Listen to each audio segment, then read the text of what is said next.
दोस्तों, ज्योति मौर्य और आलोक मौर्य, आप इस खबर को सुन रहे होंगे और किस तरह से आप जान रहे हैं कि किस तरह से जो कहानी है वो चलती जा रही है और इसमें क्या निष्कर्ष होना है, किसे अपने पद से हटाया जा रहा है, ज्योति मौर्य किसके साथ रह रही है, अपने हस्बैंड पुराने हस्बैंड को छोड़ रही है या नहीं छोड़ रही है, या वो अपने मनीष दुबे जो उसका बॉयफ्रेंड था उसके साथ रह रही है, और क्या क्या अलग अलग कहानी आप सुनते चले आए हैं। लेकिन वाकई में ये जो देश में और बड़े बड़े लोगों की भी ऐसी सिचुएशन आती है, जैसे कि आप भली भांति जानते हैं धर्मेंद्र को।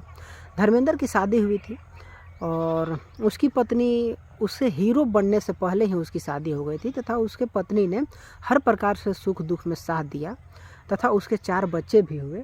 लेकिन जब 4 बच्चे हो गए तब धर्मेंद्र अपना सफलता की सीढ़ियों पर चढ़ा और सफल जब हुआ तो उसके शादी के 26 साल हो चुके थे।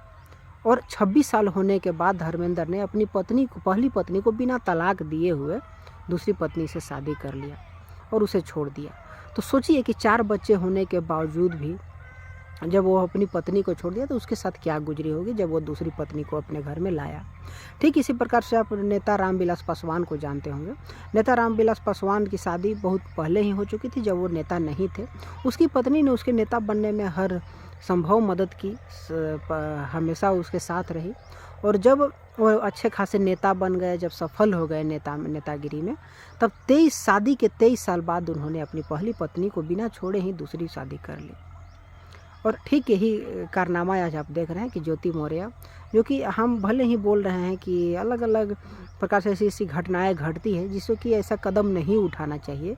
आखिर सोचिए कि शादी के 30 साल बाद, 20 साल बाद ऐसी क्या सिचुएशन आती होगी, क्या ऐसी उसके समक्ष ऐसा प्रॉब्लम होता होगा कि वो लोग शादी कर लेते हैं। तो सोचिए, बहुत ही ऐसे देखने से बहुत ही गलत बात है जो कि ये लोग ऐसा करते हैं। लेकिन जिनकी मानसिकता उस प्रकार से है, जिनका सोच वैसा है, तो ऐसा करेंगे ही।